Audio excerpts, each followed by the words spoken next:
Untuk Bapak Ibu, terutama Ibu Kepala, dan juga untuk teman-teman guru seperjuangan di SD yang kita ajar ini. Saya mengucapkan terima kasih untuk waktu dan kesempatan karena Bapak Ibu sudah mendukung saya dalam menjalankan tugas saya yang menurut saya lumayan rumit, karena bagaimana saya bisa mengumpulkan Bapak Ibu untuk hadir pada kesempatan ini.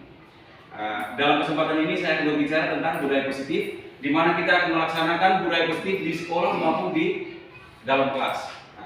Untuk itu, dalam konsep inti budaya positif ini, kita akan berbicara tentang yang pertama itu ada perubahan paradigma positif, yang kedua disiplin positif, yang ketiga nilai-nilai kebajikan, yang keempat kebutuhan dasar manusia, yang kelima motivasi perilaku manusia, yang berikutnya lagi posisi kontrol guru, ada keyakinan kelas, dan juga segitiga restitusi.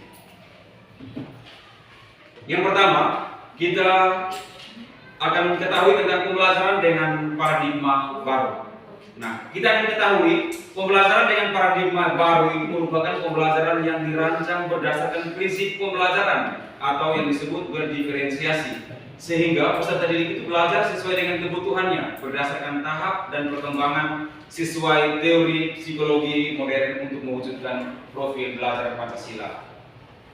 Nah, dalam kegiatan ini ada miskonsepsi tentang teori kontrol, di mana dalam kelas terkadang kita boleh memaksa kehendak anak, yang sebenarnya anak itu dia mau belajar sesuai dengan dia punya keyakinan, sesuai dengan dia punya kebutuhan, atau sesuai dengan dia punya kebutuhan. Namun terkadang kita Bapak Ibu guru ini maunya untuk memaksa bahwa kau harus buat seperti ini, harus buat seperti ini. Sebenarnya itu tidak, itu sudah salah. Jadi ada ilustrasi guru mengontrol murid, itu yang kadang dia mau kontrol, kadang dia secara kekerasan. Kau tidak kerja PR, saya lapis kau. Nah, itu sebenarnya cara yang salah. Yang berikut ada ilustrasi bahwa kritik itu membuat rasa bersalah, mampu menguatkan. Dia mengerjakan tugas, dia tidak mengerjakan tugas. Jangan kita langsung pergi tampar dia, jangan langsung kita pergi kasih memberikan sanksi kepada dia. Namun kita membuat sesuatu yang kita akan membuat bahwa dia itu merasa bersalah bahwa saya tidak mengerjakan tugas atau apa. Jadi itu membuat merasa bersalah. Ada juga miskonsepsi tentang teori kontrol. Yang pertama itu ilustrasi bahwa semua penguatan positif efektif itu dapat bermanfaat. Misalkan kita sudah kasih dia tugas, dia sudah kerja, kita memberikan dia apa? Seperti apresiasi kepada dia, dan apresiasi ini berupa apa? Sehingga membawa positif dalam hal yang kita berikan kepada dia. Yang berikut ada perubahan paradigma, stimulus respon ke pendekatan teori kontrol. Nah, itu stimulusnya respon tentang dunia, ada teori kontrol tentang dunia. Salah satunya adalah kebutuhan. Nah, kalau untuk teori kontrol tentang dunia itu ada realitas juga tentang kebutuhan kita. Ini kita lihat saja. Kemudian kita masuk pada disiplin positif. Disiplin positif itu berasal dari kata disiplina, yang artinya belajar. Dan disiplin itu dia mengacu pada disiplin diri yang memiliki tanggung jawab terhadap apa yang dilakukannya berdasarkan nilai-nilai yang diyakini.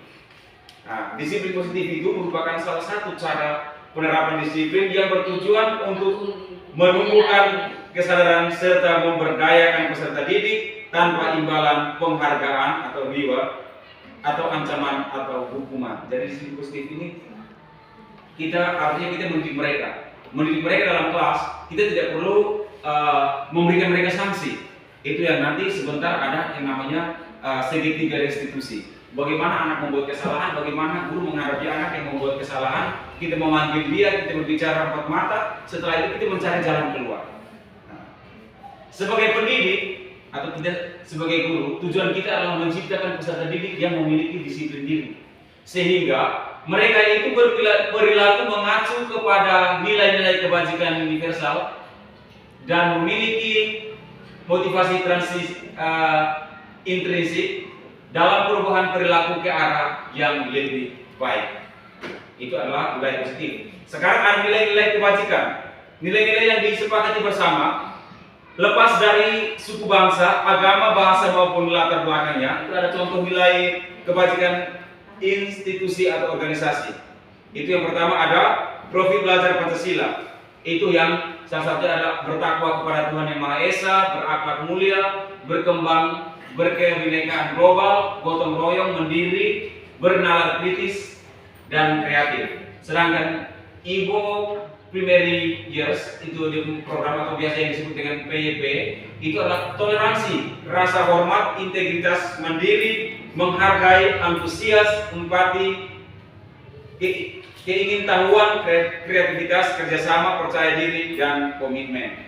Ada juga 9 pilar karakter Indonesia, itu cinta Tuhan dan segala ciptaannya, kemandirian dan tanggung jawab, kejujuran atau amanah, diplomatis, hormat dan santun, dermawan, suka menolong dan gotong royong, percaya diri, kreatif, dan kerja keras, memimpin dan keadilan, baik dan rendah hati, toleransi, kedamaian, dan kesatuan. Nah, yang berikut ada kebutuhan dasar manusia. Kebutuhan dasar manusia itu adalah segala sesuatu yang dibutuhkan oleh manusia untuk mempertahankan keseimbangan kondisi fisiologis dan psikologis yang bertujuan untuk mempertahankan kehidupan dan kesatuan. Itu untuk kebutuhan dasar manusia. Nah, 5 kebutuhan dasar manusia. Yang pertama itu dia ada penguasaan, ada juga kasih sayang dan rasa diterima. Jadi kebutuhan dasar manusia. Jadi dalam kelas juga begitu. Ada anak-anak dia ada penguasaan juga, dia penguasaan dalam belajar atau apa.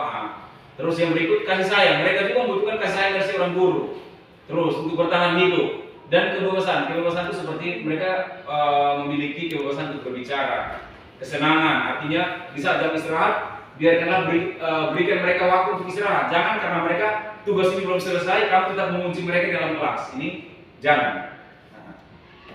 Jadi mereka juga memiliki 5 kebutuhan dasar itu. Yang berikut motivasi perilaku manusia.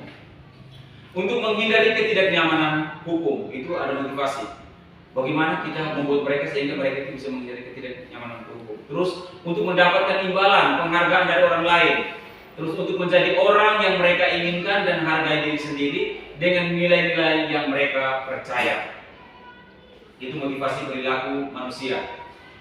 Yang berikut ada kedisiplinan dengan identitas global. Nah, di sini ada hukuman dan juga ada penghargaan. Hukuman biasa kita menyakitkan mereka, dan mereka itu setelah kita menyakitkan mereka itu sudah mulai rasa tidak nyaman. Nah, karena kita keras, jadi mereka merasa takut. Nah, hukuman itu dengan memaksa juga atau murid menyembunyikan kesalahan karena takut akan memberikan sanksi, maka mereka itu akan menyembunyikan kesalahan. Nah, ini yang tadi sudah saya bilang bahwa untuk mereka merasa bersalah itu tidak ada. Nah, bagaimana mereka mau merasa bersalah kalau kita sering memberikan hukuman kepada mereka, maka mereka sudah buat kesalahan pun mereka akan menyembunyikan kesalahan itu. Terus murid menjadi rendah diri. Sebenarnya dia itu mampu, tapi karena kita tidak, terkadang saya juga merasa bahwa mungkin dengan ego yang sering saya buat di sini, bahwa misalkan drum band, terkadang saya memilih orang, saya bilang ya, yang rasa diri cantik boleh, tapi yang muka jelek ke sana. Nah, ini sebenarnya terakhir yang sudah salah. Ini sebenarnya tidak boleh. Dalam kegiatan ini kita mengetahui bahwa hal seperti ini membuat mereka menjadi rendah diri, bahwa aduh saya ini sudah jelek, jadi saya jangan pergi dekati Pak Jedas.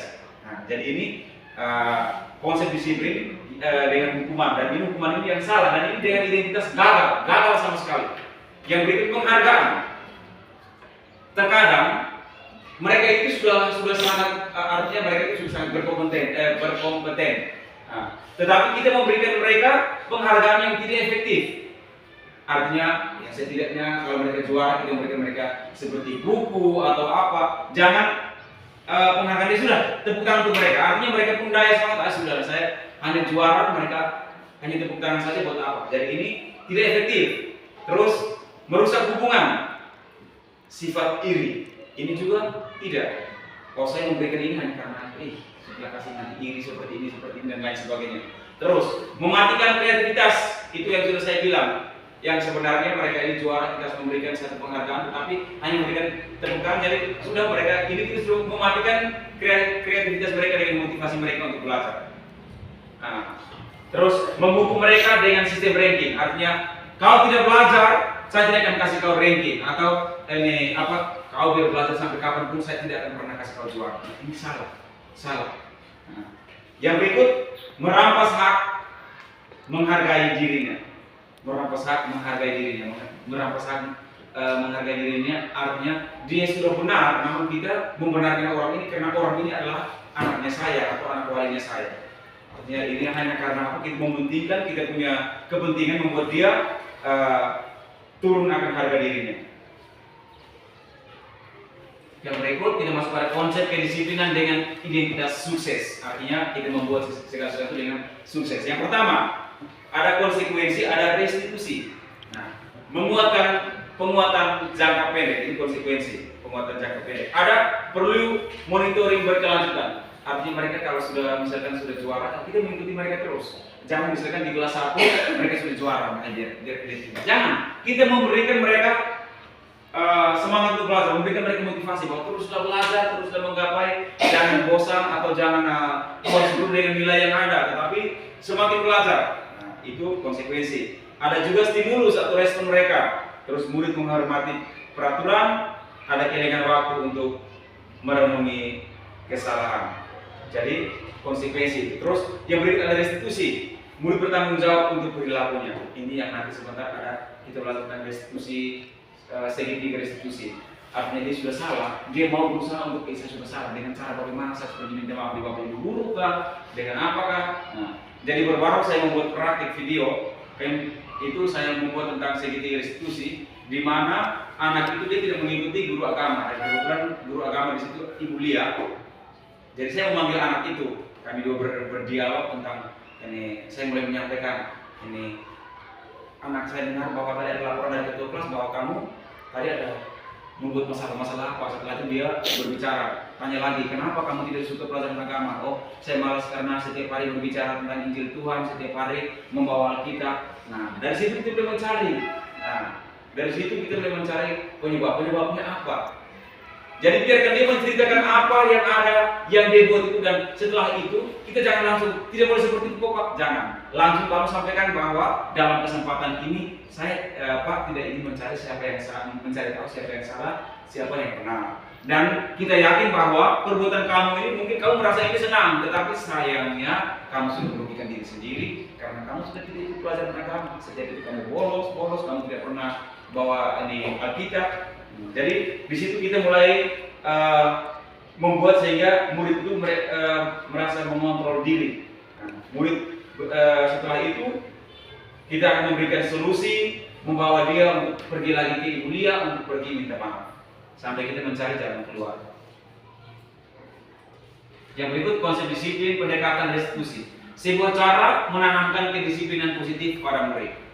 Pengertian restitusi itu adalah proses menciptakan kondisi bagi murid untuk memperbaiki kesalahan mereka sehingga mereka itu bisa kembali pada kelompok mereka dengan karakter yang lebih kuat. Ini menurut Gosel pada tahun 2004 yang mengemukakan pendapatnya bahwa pengertian restitusi itu proses menciptakan kondisi bagi murid untuk memperbaiki kesalahan mereka.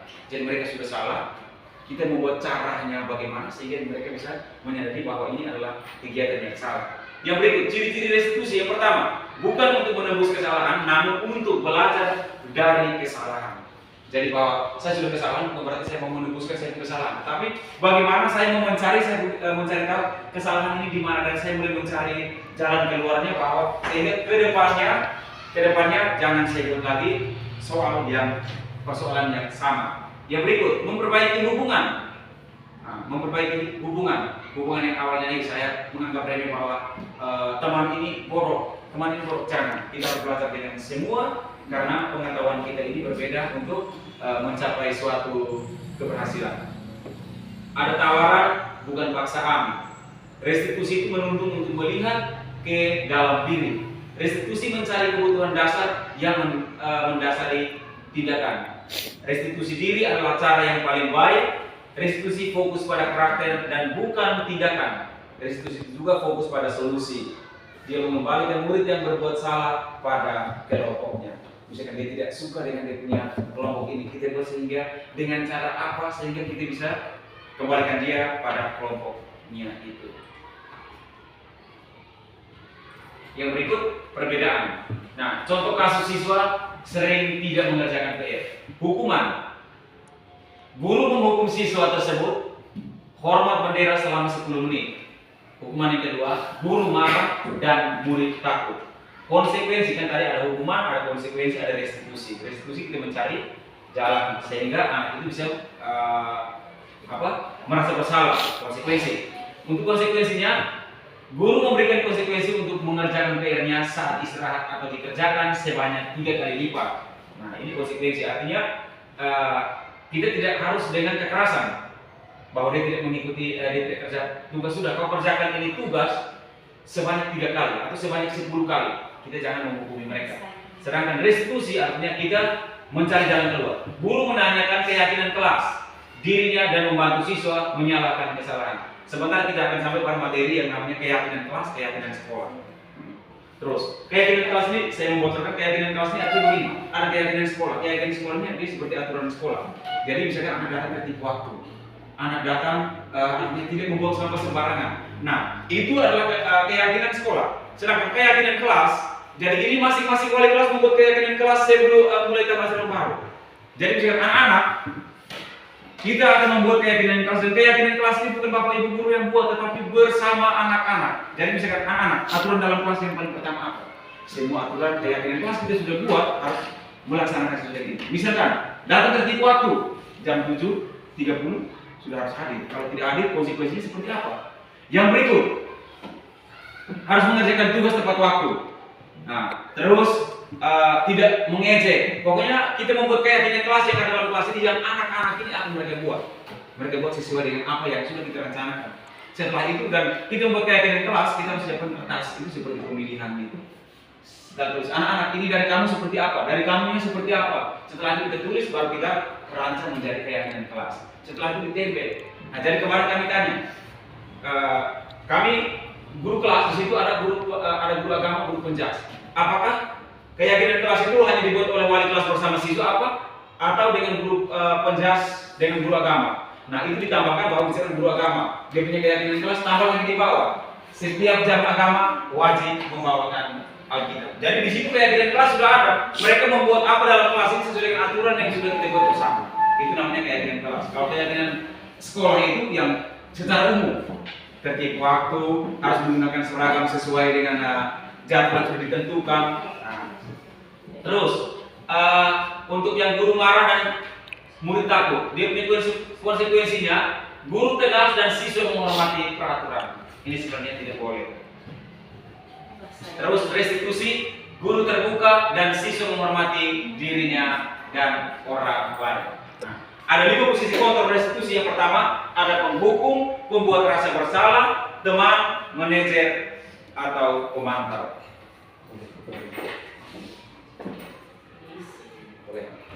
Oke. Yang berikut, keyakinan kelas. Nah, keyakinan kelas yang tadi kita. Mengapa keyakinan kelas? Mengapa tidak peraturan kelas saja? Jadi kita bisa mengetahui bahwa peraturan kelas dan keyakinan kelas. Peraturan kelas itu beda dengan keyakinan. Peraturan artinya kita membuat baru. Sedangkan keyakinan kelas kita membuat sesuai dengan yang sudah ada di sekolah. Jadi kita meyakinkan mereka untuk melakukan di dalam kelas. Kalau peraturan berarti kita membuat baru ya. Nah, sedangkan ini kita meneruskan yang ada di visi misi sekolah, peraturan sekolah, keyakinan sekolah. Nah, terus mengapa kita memiliki peraturan tentang penggunaan helm pada saat mengendarai kendaraan roda atau roda 2 atau bermotor? Nah, mengapa kita memiliki peraturan tentang penggunaan masker dan mencuci tangan setiap saat? Ini keyakinan kelas. Nah, kegiatan membuat keyakinan kelas, guru bersama-sama siswa membuat keyakinan kelas. Yang pertama harus berdiskusi tentang peraturan. Peraturan apa yang ada di sini? Setelah menyusun peraturan, itu menjadi keyakinan. Anda harus yakin bahwa peraturan ini harus kita lakukan. Yang berikut menyampaikan keyakinan kelas itu di kelas itu, misalkan yang tadi satu, misalkan ini anak yang satu ini dia punya keyakinan kelas bahwa datang tepat waktu. Yang satu ini dia menyampaikan bahwa harus saling menghargai pendapat.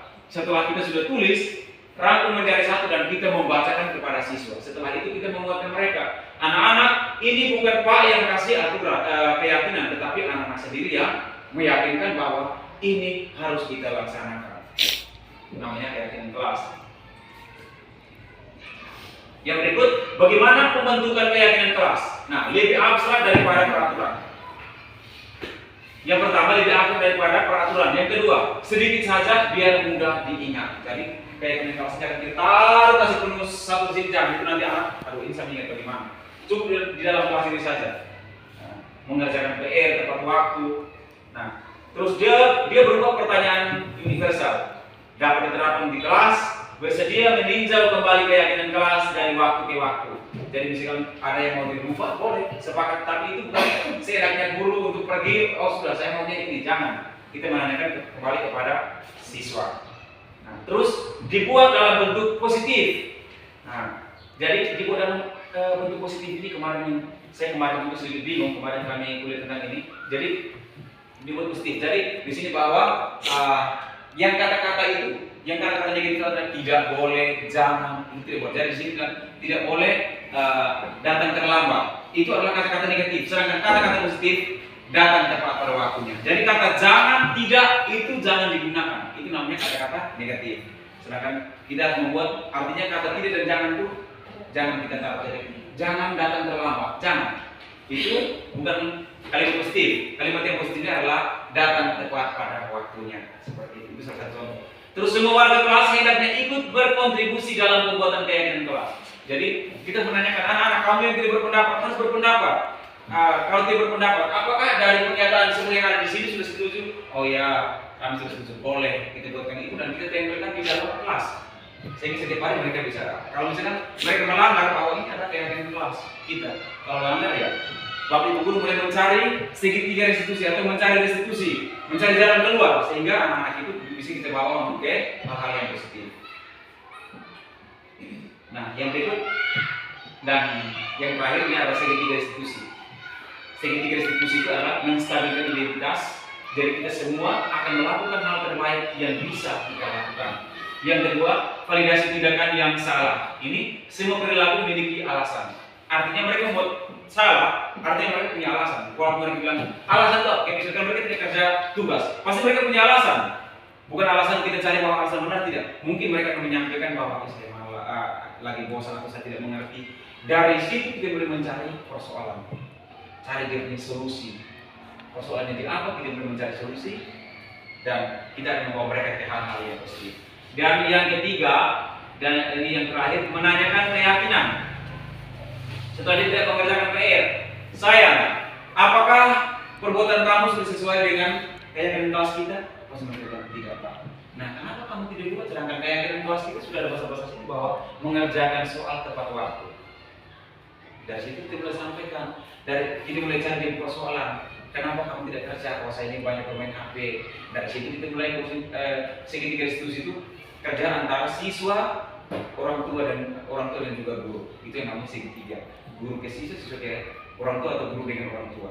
Menjalani silaturahmi. Jadi kemarin sudah sempat saya ulang dan selama saya kuliah saya mengatakan bahwa saya selama 12 tahun di SDR itu ada grup paguyuban dan mereka bilang itu sangat luar biasa. Itu sangat luar biasa karena di saat itu terjadilah segitiga restitusi itu dalam grup paguyuban. Dan di mana ada tugas kita akan sampaikan kepada orang tua bahwa Bapak Ibu ada tugas halaman ini. Atau Bapak Ibu anak ini dia tidak mengerjakan tugas, tolong. Nah, jadi situ sudah ada segitiga restitusinya sudah ada di dalam. Baik Bapak Ibu, ini saja presentasi saya tentang budaya positif. Semoga apa yang saya sampaikan dapat bermanfaat untuk kita semua. Terima kasih untuk Bapak Ibu karena sudah meluangkan waktu, sudah bisa hadir dan sudah mau mendengar apa yang saya sampaikan. Terima kasih, selamat siang.